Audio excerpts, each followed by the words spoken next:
Hoje vamos falar sobre lesões nos pés e nos tornozelos. O Dr. Marco Paulo Ottani está com a gente, ele é ortopedista. Agora, bom lembrar, quando a gente foi para o intervalo, o Dr. Marco tinha acabado de falar que a dor é um sinal do corpo que não está legal alguma coisa, né? Sim, ela funciona como um alarme. Um alarme que, se você sente dor no momento de um esporte ou pós-esporte ou sem nenhum fator desencadeante, tem algo de errado e você deve procurar um especialista para ver o que está acontecendo de errado. E não tomar um medicamento qualquer, quanto menos por conta própria, para tirar essa dor, porque senão vai estar só mascarando, né, o problema. Isso, exato. Você vai estar tratando sintomas e não tratando patologia, que é um grande erro, porque depois que você para de tomar o remédio, os sintomas voltam e a causa, a patologia, não foi em nenhum momento abordada. E às vezes piora, né? Aumenta o problema, né? Sim, quanto mais você demora para você tratar, mais quando chega até a gente, tá pior o problema, ele está num grau maior. Então, patologias são classificadas em graus, 1, 2, 3. Tem uma grau 1 que você pode postergar e chegar numa grau 3. E o pé é pequenininho, mas é uma coisa muito complexa. 26 ossos, 33 articulações, 112 ligamentos e sustenta todo o nosso corpo. E a gente não trata os pés com carinho? Não. A gente faz agressões no dia a dia a ele diariamente, com calçados inadequados, períodos muito prolongados na mesma posição. Ou seja, nós não tratamos os nossos pés com carinho. Vamos ver os nossos mitos e verdades? Olha, manda suas dúvidas, hein? Pessoas acima do peso têm tendência a ter problemas nos tornozelos. Verdade. A sobrecarga, ela sempre traz mais estresse nas articulações. E a articulação dos pés e tornozelos, elas sustentam basicamente, como eu havia falado, toda a carga. Então, as pessoas que estão acima do peso, nem todas as pessoas que estão acima do peso podem estar com problemas nos pés, mas elas têm mais chance de ter problemas nas articulações dos pés e tornozelos. E se tem algum problema, já a situação se complica, né? Isso. Às vezes é o seguinte, nem sempre estar acima do peso traz a patologia do pé. Mas a partir do momento que você descobre que você tem esta patologia, estar acima do peso é muito prejudicial. Vamos ver mais uma. Artrite, artrose, tendinite podem surgir nos pés e tornozelos. Sim, é verdade. Na verdade, a gente liga muito a artrite, a artrose, às mãos, a membros superiores, mas todos os lugares que nós temos articulações, nós temos que falar de artrite e artrose, e todos os lugares que nós temos tendões, que são as cordinhas que fazem os movimentos, a gente tem que falar em tendinite. Como eu falei, a gente tem 33 articulações nos pés, então a gente pode ter a inflamação das articulações, que é a artrite, a degeneração, o desgaste das articulações, que é a artrose, e a inflamação dos tendões, das cordinhas que fazem movimento, que é a tendinite. Nossa culinarista Pamela Mendes, que fez a receita há pouco, no começo do programa, ela falou que a tendinite que ela tem nas mãos, mas também no pé esquerdo. Eu falei, mas a tendinite não é de repetição, movimento de repetição? Até falei para que ele perguntar. A tendinite é derivada de vários fatores. É uma fraqueza dos tendões. Essa fraqueza dos tendões pode ser derivada de movimentos repetitivos. Ou pode ser derivada de imobilizações prolongadas. A pessoa fica muito tempo imobilizada. Quando ela tira a imobilização, ela tem um tendão muito mais... Quem já engessou já sabe, logo que tira, dói para movimentar. O tendão ficou inflamado por... pouco uso. Por não movimento, né? Também pode ser por muito uso, que é movimento repetitivo, atividades físicas não orientadas. Tendinite acontece muito. Aqui ela é muito ligada a movimentos repetitivos em membros superiores, mas em membros inferiores tem outras causas. Acontece. Puxa, deixa eu ver mais uma. A pisada certa é do calcanhar para a ponta do pé. Exato. Correto, verdade. O calcanhar, o osso calcâneo que está aqui atrás, que eu acho que é até interessante nós mostrarmos, o osso calcâneo, ele é o propulsor da marcha, ou seja, você tem que pisar primeiro com o calcanhar para frente para dar o impulso para você poder fazer a marcha. Então é muito importante que você faça essa pisada correta, porque existe toda a biomecânica, todo um equilíbrio em cima dos ossos do pé e dos ligamentos. Então se você fizer a pisada de frente para trás, você tem menos energia despendida, né, e menos potência para você andar. Agora, salto alto, que nem eu tô de salto alto e fino. Como que nesse saltinho, vou mostrar, ó. Como nesse saltinho fino, ó, você vai conseguir pisar dando um impulso com ele. Tudo bem, aqui eu não ando muito, mas você vai fazer você vai andar na rua por longos percursos. Não tem como você pisar com o calcanhar, porque você perde o equilíbrio, né? Sim, por isso que a gente não faz uma atividade física com salto alto. Isso é óbvio, você tem que ter o tênis, porque você precisa do calçado adequado para poder fazer a pisada certa. E longas caminhadas ou caminhadas apenas também, né? Caminhadas apenas, vão no shopping, vão em algum lugar que eu vou andar bastante, não a caminhada esportiva. A caminhada esportiva é obrigatório e até coerente, as pessoas têm uma coerência e usam tênis. Mas caminhadas pequenas também têm que ser usados calçados apropriados. O salto é, como a gente falou do último programa, lindo, elegante, tudo, mas para momentos apropriados e períodos curtos. Eu chego de tênis, me troco, ponho o sapato alto, saio do ar, arranco o sapato alto e volto com tênis. E vai pra academia. Vou pra academia, vou passear, vou visitar o filho, mas tudo de tênis. Mas eu não fazia isso. Eu tinha o hábito de usar salto alto o tempo inteiro. E aí a gente começa a ver, é engraçado, como a panturrilha encurta, como você fica com a musculatura encurtada e os tendões também ficam alterados, né? Sim, porque você muda a biomecânica da sua pisada, a biomecânica do próprio eixo.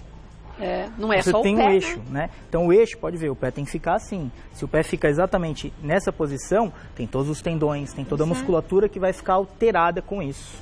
E a gente tem esses tendões que se coligam até aqui em cima, né? Isso. Você tem tendão daqui até aqui, você tem tendão daqui até aqui e eles fazem movimento. Então a gente depende de todo um eixo harmônico para acontecer o movimento. E se você fica com salto, você muda totalmente a biomecânica da pisada. Eixo, né? Vamos ver mais um. Toda lesão no tornozelo causa ruptura do ligamento. É um mito. É um mito. Na verdade, a entorse de tornozelo é responsável por 85% das patologias de tornozelo. Ela não causa ruptura em todas as entorses. Nós temos 3 graus. Grau 1, onde você tem um estiramento do ligamento. Grau 2, que é onde você tem uma ruptura parcial, ou seja, ele rompeu, mas na metade. É como se fosse assim, ó, tá aqui, ele faz assim, ó. Tá. E um grau 3, que é a ruptura total. Aí você tem a falta de comunicação do ligamento. Normalmente a grau 3 é mais séria, normalmente a grau 3 ela acaba podendo ser cirúrgica dependendo da localização do ligamento. Mas tem gente que tem uma certa fragilidade pessoal mesmo? Uma tendência maior a essas lesões? Mulheres têm frouxidão de ligamento. As mulheres têm ligamento um pouquinho mais extensível. Então, a energia que acontece no entorse dela é maior. Então, elas têm uma facilidade maior para torcer o tornozelo e, consequentemente, romper os ligamentos. Agora, uma vez que a gente tem a musculatura mais forte, a gente volta à atividade física, eu protejo esses tendões, esses ligamentos, porque o músculo segura, né? Exatamente. Quando você faz atividade física, você acaba deixando mais estável a sua articulação, ela fica mais firme, não significa rígida, ela tem a flexibilidade, porém ela fica mais estável, ou seja, você vai torcer o tornozelo, aquela musculatura segura né? E você não torce por qualquer trauma ou por uma energia pequena. É como se fosse um airbag, né? É mais ou menos isso. Fica protegendo Ele fica protegendo mais, o tornozelo e deixa que você não vire o pé. O pé, né? Vamos ver mais um. Se a pessoa consegue andar e colocar o pé no chão, significa que não houve fratura. É outro mito, Ixi, né? Outro esse mito, é perigoso esse é ainda. perigosíssimo, porque a pessoa sempre se baseia na dor e, eu consigo me locomover. Não. Basicamente, nas fraturas de pés, 30% a 40% dos pacientes chegam andando. Então, você teve um entorse de tornozelo, uma entorse de pé, primeira providência, tenta dar uma imobilizada com o que você tiver, põe o pé para o alto e gelo. Gelo é um ótimo anti-inflamatório, gelo diminui o edema, gelo faz todo esse milagre. Hoje, julho, campos, montanha, você não tem acesso mais rápido ao hospital, você está no meio do mato, gelo pé para o alto. Então, se você anda, não significa que você não fraturou, você pode estar fraturado. E o pior, se você continuar andando, uma fratura que não tem desvio e tem um tipo de tratamento que é sem operar, pode se tornar uma fratura com desvio e ter que operar. Então você pode piorar seu problema. E sem falar que esse osso quebrado, né, ele vira uma faca, né? Sim, você tem os tendões do lado, você tem os ligamentos do lado, você vai estar agredindo todas as estruturas que a gente chama de adjacente, as estruturas em volta da sua fratura. Caminhando, é como se você tivesse uma faquinha por dentro, cortando absolutamente tudo. Então tem que imobilizar mesmo, né? E piorando essa fratura. Pois é. Vamos ver o último mito ou verdade? Fazer compressas com gelo no tornozelo ajuda a melhorar o inchaço da torção. Como você disse? Sim, verdade, o remédio mais democrático, que é o mais barato, e o mais eficaz nas primeiras 24 horas para evitar um inchaço, né? E outra coisa, quando você põe o pé para o alto e coloca gelo, quando você torce, quebra, fica muito inchado, edemacia. Aí se você mantém o pé para baixo, muito inchado, fica difícil do sangue voltar. Cada vez incha mais, piora, você começa a ter até formigamento. Então, pé para o alto e gelo para evitar isso. Chama retorno venoso. Você facilita o retorno venoso, facilita o retorno do sangue. E vai pro médico, né? Sim, sem sombra de dúvidas. Não é esse o tratamento e aí você fica em casa fazendo isso até que as coisas melhorem. Não, isso até chegar no médico. Pra você não ir no carro com o pezinho pra baixo esperando inchar, né? Isso, sem o gelo. Volto com o Dr. Marco Paulo. Uma beleza. Voltando com o Dr. Marco Paulo. Ai, olha aqui, ó. Vamos dar uma olhadinha nesse desenho. Aqui a gente tem o posicionamento errado dos pés também. Não, na verdade a gente tem as pisadas em inversão e eversão. Que prejudica bastante. Prejudica. A melhor pisada é a pisada neutra. É a retinha. É a né? retinha. Porém, a conformidade anatômica dos ossos das pessoas não é igual. Então, às vezes você tem porque o seu osso é assim e você pisa diferente. Aí nós temos palmilhas que corrigem a pisada. Existem exames, né, podobarometrias para detectar o seu tipo de pisada e as palmilhas e tênis específicos para corrigir essas pisadas. Você sabe que eu estou usando agora, né? Você está usando? Por muitos anos eu usei botinha ortopédica. Antigamente as crianças mas usavam elas direto. não resolvia nada. Eu usei também. E aí o tornozelo da gente fica torto. Sim. Então você acaba tendo outro problema. Então as palmilhas, elas simplesmente fazem com que a gente comece a pisar da forma correta, como a gente devia ter naturalmente. Isso, né? ela faz uma compensação de uma coisa que é errado na gente, mas é errado porque o nosso organismo ficou adaptado ou nasceu assim, vamos falar assim.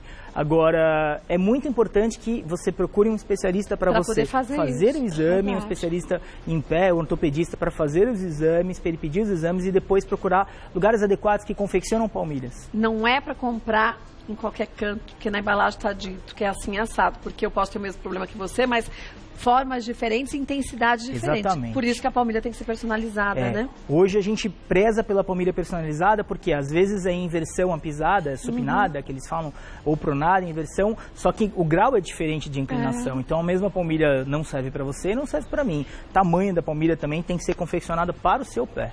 E olha, é engraçado que a gente começa a usar, os primeiros dias você sente um certo incômodo, porque a gente estava acostumado no caos, né? Parece que tá pisando uma pedra, meio Parece estranho. que você fala assim, ai gente, quando você põe, você fala legal, mas depois você fala assim, vai forçando o pé a se readequar no que ele devia ser. Mas a gente depois percebe o quanto que a postura melhora. Você não sentia dor, mas o quanto que o pé se acomoda muito facilmente, né? Sempre lembrar do eixo. Ela vai fazer uma melhora não só no seu pé, como nos seus joelhos, quadris e coluna, né? Fora as patologias que a gente tem pelas pisadas ou por calçados inadequados. A fasciite plantar, que é a inflamação da camada muscular embaixo do pé, o esporão de calcâneo, que é a espícula óssea atrás do pé. Então, essas patologias são muito tratadas com palmilhas também. Gente, essa tecnologia cresce tanto, né? De pouco tempo já tem que usar ao muito, nosso né? favor. A tecnologia de palmilha sob medida são coisas de 6, 7 anos para cá.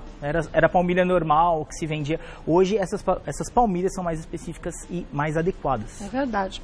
Vamos ver agora as perguntas que surgiram? Olha, Beth, cai na calçada. Ixi, machuquei o pé e o tornozelo. Está inchado e um pouco vermelho. Anti-inflamatório pode ajudar? Não tô com dor intensa. O anti-inflamatório pode ajudar, mas ele não deve ser tomado sem a prescrição médica. Tem que ir no médico, né? O fato de não estar com a dor intensa pode não significar que você não tenha fraturado e pode não significar que você não tenha uma lesão de ligamento. Então é a mesma coisa. Gelinho para tirar o inchaço, procurar um médico para fazer exames que vão propiciar saber o diagnóstico exato para o tratamento exato. É que às vezes a gente tem aquela noção, a gente começou dizendo isso. Ah, não quebrou porque senão não pisava. Tá doendo pouco? Não eu tá piso, inchado só não quebrou. Tanto, só pouco. E não existe só fratura, né? O osso é uma das coisas do pé. Tem ligamento, tem tendão, tem articulação. Então não é só fratura, tem lesão de ligamentos, tem um monte de coisa. Então, Beth, faz a compressa com gelo, como o Dr. Marco Paulo disse, mas vá pro médico. Exatamente. É só até chegar lá a compressa. Exatamente. Vamos ver mais uma. Renata, é verdade que quem torce o tornozelo deve ficar deitado com o pé mais elevado embaixo do travesseiro para melhorar a dor? Sim. É a mesma coisa, você eleva o seu pé para aquela história que eu falei do retorno venoso, para o sangue não ficar represado embaixo, ajuda a diminuir o edema, o inchaço. Fora isso, você coloca o gelo, que a gente fala, para melhorar também a dor. Mas é verdade sim que você tem que fazer isso, mas, novamente, procurar um médico, por quê? Você vai ter que tratar. Uma vez que você teve uma entorse, seja o grau que for, precisamos tratar com o médico. E ele vai falar o melhor tratamento para você. E, gente, tomar cuidado em você se mobilizar compra qualquer coisa para imobilizar porque acha que você está fazendo a coisa certa, né? Se você está, lógico, num lugar que não tem nada de excesso, você improvisa, melhor que nada. Mas aqui, não, eu vou comprar uma bota e não vou no médico, aquelas botas ortopédicas. Não, porque às vezes não é a bota ortopédica, muitas vezes você não pode pisar. Então não faça automedicação e autoimobilização. Vai no médico, melhor coisa. Vamos ver mais uma? Cláudia, quebrei o dedinho do pé quando estava fazendo caminhada, por pura distração. Mas agora, depois de uma semana, estou tendo dores no tornozelo. Isso pode acontecer? Tem alguma relação? Isso pode acontecer e está diretamente ligado. Primeiro, fraturinhas de dedos do pé ou batida são normalmente distração do canto da mesa ou está escuro. O idoso acordou para ir no banheiro, então sempre deixar uma luzinha do banheiro acesa para te dar uma guia para você ver. Pode acontecer por quê? Quando você fratura o dedinho ou qualquer outro dedo, você muda a sua pisada para tirar a carga do dedinho. Mudando a sua pisada é aquela história da biomecânica. Você troca toda a biomecânica, daí pode começar a doer, principalmente o que você falou, o tendão de Aquiles atrás. Você começa a mudar, você começa a fugir da pisada, você tem uma pisada supinada, né? Aí você muda a pisada para fugir do dedinho, aí começa a dar dor, o tendão começa a inflamar, consequentemente você tem que mobilizar e ficar quietinho. Então, Cláudia, médico também, viu? Também. Vamos ver mais uma? Lilian, torci o pé há 10 meses e ultimamente estou sentindo dores no tornozelo ao acordar. Depois de andar um pouco, a dor passa. Essa dor pode estar relacionada com a torção mesmo depois de tanto tempo? Pode. Pode? Pode estar relacionada. Não dá para garantir que ela está relacionada, mas pode. Por quê? Naquela torção, que provavelmente, pelo que ela está falando, não foi ao médico, não investigou, a gente pode ter tido a ruptura parcial dos ligamentos ou estiramento dos ligamentos. Aí o que acontece? Você fica com uma instabilidade no seu tornozelo, que toda vez que você pisa, você sente a dor. Aí tudo bem, você vai acostumando com a dor, você vai andando, só que no momento que ela precisar correr ou pegar qualquer calçadinha meio esburacada, que é coisa comum, ela vai torcer com mais facilidade esse tornozelo e vai ter consequências maiores. Então essa paciente deve procurar um médico para fazer uma reabilitação. Fortalecer os ligamentos, a cápsula, a musculatura, importantíssimo que ela faça uma reabilitação. Mas primeiro procura o médico, quem vai orientar a reabilitação dela para uma físio é o médico. Até para antes saber o que aconteceu, né? Sim. Que não foi tratado, provavelmente isso é uma sequela da primeira entorse que ela fez e não tratou adequadamente. Sei que você vai falar, mas qualquer coisa eu vou no médico. Melhor, né? Melhor que a gente vá ao médico, que ele diga que não é nada, do que a gente depois, num caso como esse, você não foi ao médico. Quando você vai, aí é para tentar consertar o que devia ter sido feito de uma forma muito mais simples antes, né? É muito mais fácil você pegar e falar não é nada, ou é alguma coisa super fácil de tratar, do que lá na frente, depois de alguns meses, tratar a sequela. Porque você não consegue tratar o problema, você está atacando a sequela. E às vezes tratar a sequela não traz resultados, né? Às vezes não dá para tratar da maneira adequada, ou o resultado é 50%, só 60% do que você poderia de uma patologia primária, ou seja, inicialmente. Você podia ter o 100% ou próximo disso, próximo disso, com certeza. Então, Lilian médico, hein? Também. Vamos ver mais uma. Giovana, sua radiografia confirma se houve fratura ou sintomas clínicos podem ser diagnosticados pelo médico? Essa é uma pergunta perigosa, porque para você confirmar o diagnóstico de fratura, só radiografia. Só radiografia. Não tem jeito. Você pode suspeitar de fratura e de outras lesões pelo exame clínico, se está inchado, se está hiperemiado quente, você consegue ter suspeitas, mas confirmação é só com a radiografia. Mas veja, radiografia não mostra ligamento, radiografia não mostra lesão de ligamento, radiografia não mostra todas as patologias. Então, ir ao médico, ir ao especialista, buscar informações. Eu tive fratura ou não tive fratura, mas meu tornozelo ainda dói, você pode ter lesão de ligamento. Aí o exame mais adequado chama-se ressonância. E aí um médico que vai pedir, porque também hoje em dia está numa moda a gente chegar no médico e falar, eu quero uma ressonância. O médico vai avaliar se tem uma suspeita de lesão ligamentar ou não, daí ele vai pedir para você. Hoje em dia, lógico, a gente pede muito exame subsidiário, para a gente chegar mais a fundo, para ter certeza. Eu brinco com meus pacientes, a gente está lá no meio da floresta amazônica, eu, o pajé, e ele, eu sei mais que o pajé, só que eu não tenho ressonância, tenho raio-x. É o que eu vou perceber, mas aqui em São Paulo, gente, totalmente imperativo que se pese os exames necessários. E olha, gente, vou te falar uma coisa. Eu sempre falo que leva o caderninho com tudo anotado, pergunta para o médico e tudo mais. Ontem eu ainda recebi nas minhas redes sociais, mas a senhora falou assim, mas às vezes a gente vai e ele não atende. Troca de médico. Troca de médico. Mesmo que seja do SUS. Gente, eles não fazem um favor, é a gente que paga. Então, vá, reclame, Ah, mas não adianta nada. Se a gente pensar que não adianta nada, nada melhora. Faça sua reclamação, vá atrás de outro médico, mas não aceite isso. Exatamente. Não é verdade, o médico tem que olhar no seu olho. É. E ele tem que fazer o que ele gosta. E outra, sempre tem que terminar a consulta assim. Você tem alguma dúvida? Sim.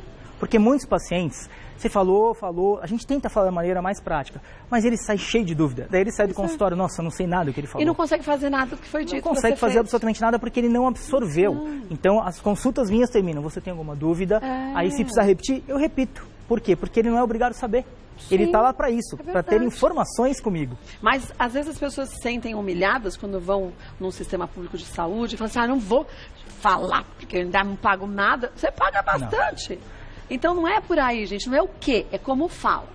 E vá, reclame, fala, o senhor não está me atendendo direito, eu tenho dúvidas, por favor, preste atenção no que eu tenho para lhe dizer. E pronto. Isso, você citou exatamente como tem que ser. Você tem um direito e é como fala. Se você pedir gentilmente, a ação gera reação, ele vai ser gentil com você. Agora, se você chegar lá, faz uma ressonância para mim, aí ele também vai ser um pouco hostil com você, ele vai ter uma reação. Mas você tem direito, seja no sistema privado ou público, de ter um bom atendimento. Procure sim, procure bons médicos ortopedistas em consultório, no SUS, no hospital, mas é o direito do cidadão. Gente, bons profissionais tem. No SUS tem gente boa demais. Particular tem gente boa demais, mas tem gente que escolheu uma profissão ou está no momento, ou não escolhe a profissão que gosta e que ama fazer.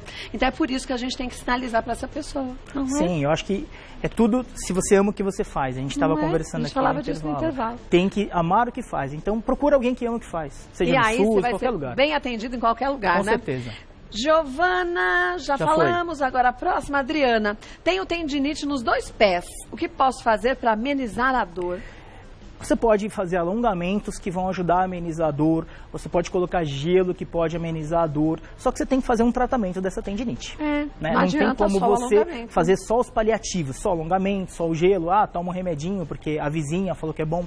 Eu acho que você precisa fazer, tendinite, uma reabilitação, fisioterapia, hidroterapia, uma reabilitação adequada, uma reabilitação de qualidade. Porque aí você se livra da patologia, você só não empurra com a barriga.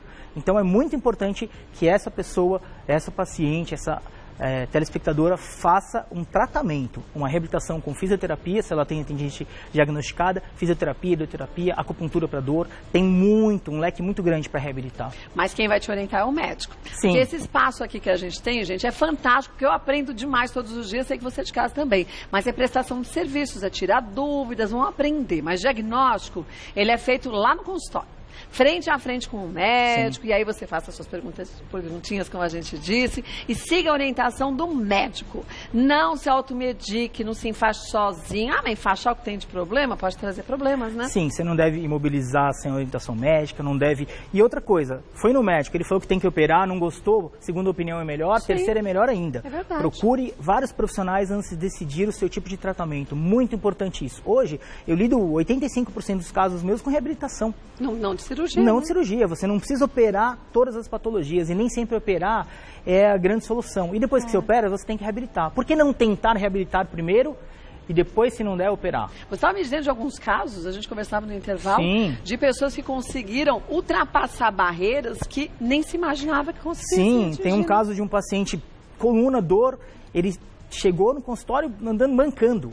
Depois de 12 meses, ele correu a corrida de deserto do Atacama de aventura, 45 quilômetros. Olha isso, gente. Outro caso, correu a corrida de Conrads, que é 89 quilômetros na subida na África do Sul. Mas olhando ele lá atrás, ele tinha condições disso? Não, quando ele chegou, até eu duvidei. Aí a gente foi falando, vamos colocar um objetivo? O que você quer fazer da sua vida? É isso. Nossa, eu voltava para casa e falava, não sei se vai rolar. Mas aí... tentar ou não, a gente já tem? Sim, a gente vai tentar, só que assim, depende não só do médico, depende do paciente ser persistente, sim. Dele reabilitar, é dia a dia, é cansativo, mas vale a pena. E todos eles mandando depois WhatsApps, vídeos, chorando, emocionados. Pô, isso é uma realização... Essa parceria que tem entre médico e paciente. Mas é uma realização dele, mas minha. Nossa, sim, eu ficava emocionado e grato, falava, eu fui útil para alguém. Tem coisa melhor nessa vida? De jeito nenhum. Olha, vou passar para vocês os contatos do Dr. Marco Paulo Ottani. O site é o www.ckv.net.br. O telefone de contato é o 0 operadora 11 5081 5954. Se você quiser sugerir algum tema de ortopedia, fique à vontade. O Dr. Marco Paulo retorna e a gente fala sobre o tema que você escolheu. Obrigada mais uma vez. Mais uma vez. Parabéns pelo trabalho, viu? Obrigado. Muito bom.